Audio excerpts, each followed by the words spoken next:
សម្រងជីស្បែកសូមជាប់និស័យម្ចាស់ស្វាយចាត់ណាទីអភ្នំសតុកអនុសាវរីយ៍មកនឹងឈវីកាលពីចូលឆ្នាំជាក្រុមជើងភ្នំសំតុក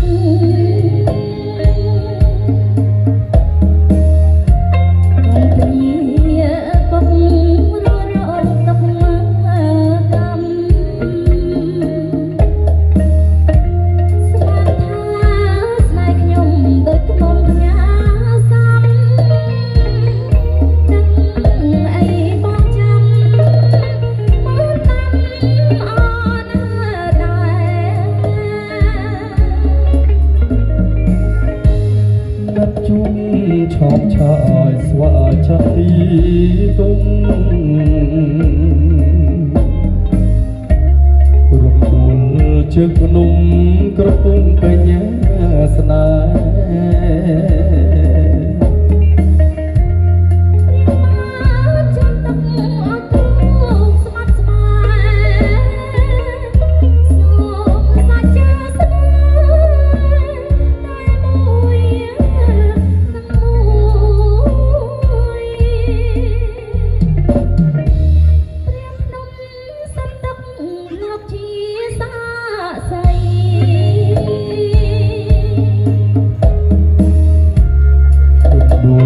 ជីស្បៃថ្លៃអើយកុំព្រួ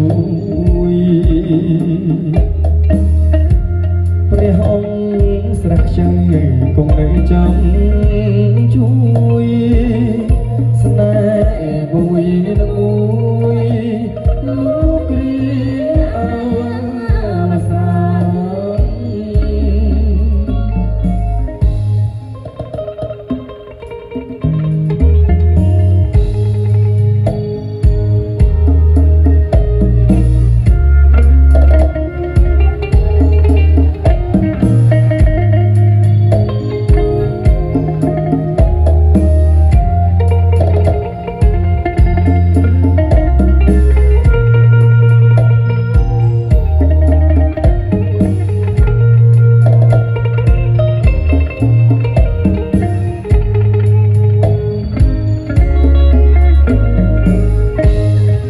ជុំ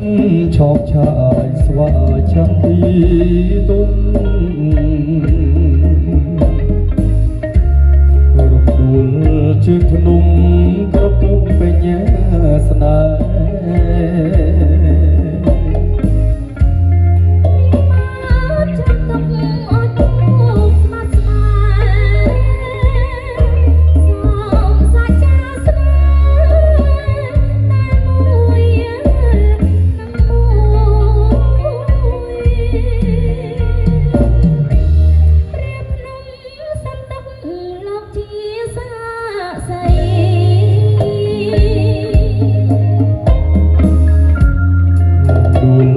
ជាស្បៃ